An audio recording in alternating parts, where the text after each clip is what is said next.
Chunniganj bus stop में अरविंद कुरील की अध्यक्षता में उन्नाव फतेहपुर डिपो सहित कई शाखों की बैठक की गई।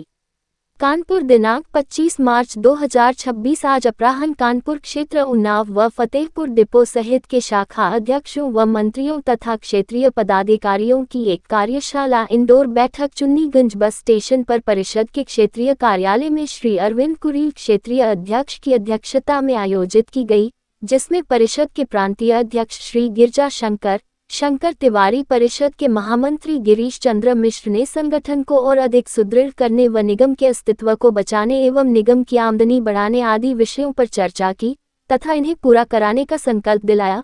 इसके साथ ही परिवहन निगम के अस्तित्व पर संभावित संकट के निवारण व कर्मचारी समस्याओं के समाधान हेतु शासन व निगम प्रबंध को प्रेषित आंदोलनात्मक नोटिस के अनुसार संघर्ष के लिए तैयार रहने की अपील की गई, जिस पर कर्मचारियों ने जोरदार नारे लगाकर सहमति व्यक्त की। इस अवसर पर रोडवेज कर्मचारी से परिषद के क्षेत्रीय अध्यक्ष श्री अरविंद कुरील, क्षेत्रीय मंत्री सुरेंद्र सिंह सेंगर, अखिलेश मिश्रा, अशोक गुप्ता, जयचंद प्रकाश, सुनील भारती, प्रेम नारायण शर्मा, राजेंद्र पाल, दिनेश यादव, अखिलेश द्विवेदी, शोभरन लाल, अतुल यादव, राजकिशोर, मुकेश त्रिपाठी, राजवीर सिंह, मोहम्मद नदीम, अरुण कुमार, J.N. मिश्रा, N.I.D. द्विवेदी, अभिषेक यादव, मोहम्मद शाकिर खान आदि तमाम पदाधिकारी उपस्थित रहे। का है वो तो पूरे प्रदेश में है। रोडवेज परिषद ने कार्यक्रम चला रखा है। हर क्षेत्र में जाकर के वहाँ के कार्यकर्ताओं को और पदाधिकारी जो हैं, मुख्य रूप से आज हमने आम लोगों को नहीं बुलाया है, हर क्षेत्र में जाकर के उन कार्यकर्ताओं और जो पदाधिकारी हैं उनको मार्गदर्शन किया जा रहा है और जो आज की चुनौतियां हैं कारपोरेशन के सामने और कर्मचारियों के सामने, उन पर चर्चा की जा रही है और उनके समाधान के जो उपाय हैं उन पर भी विचार विमर्श हो रहा है।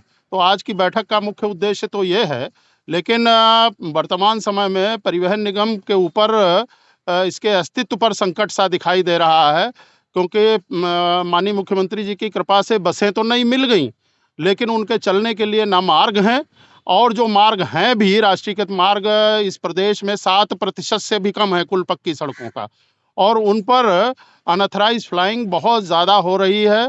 ड्राइवर कंडक्टर्स की 50% लोड फैक्टर ना आने के नाम पर संविदा के जो ड्राइवर कंडक्टर्स हैं उनकी कटौतियां वेतन की हो रही हैं। ड्राइवर्स की डीजल रिकवरी के नाम पर तमाम कटौतियां हो रही हैं। इसी तरह से जो नियमित कर्मचारी हैं उनको महंगाई भत्ते का भुगतान भी नहीं किया जा रहा है।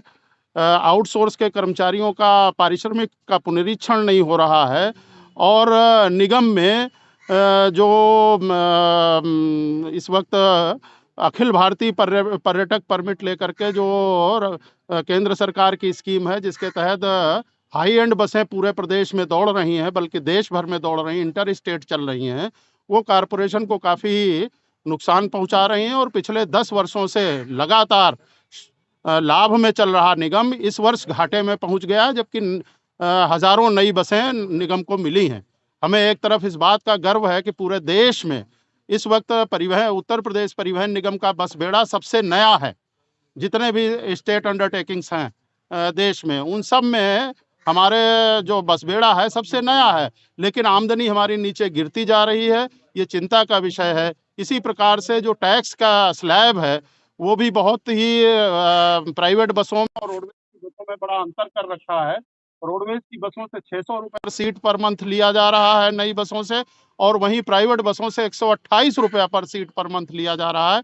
तो इसका कहीं ना कहीं भार यात्री जनता पर भी किराए के रूप में पड़ रहा है। किराया अधिक होने की वजह से एक तो जनता के जेब से पैसे ज़्यादा जा रहे हैं, दूसरी तरफ किराया अधिक होने की वजह से हमारे पैसेंजर भी कम हो रहे हैं।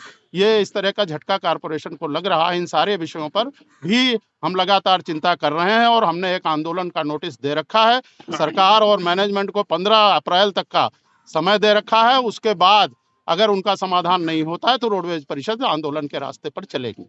हम लोग इस समय संगठन के मजबूती के लिए, निगम हित के लिए अपने कार्यकर्ताओं से, अपने पदाधिकारियों से खूब मिल करके बैठ करके समाधान निकालना है, उसी की तैयारी में आए हुए।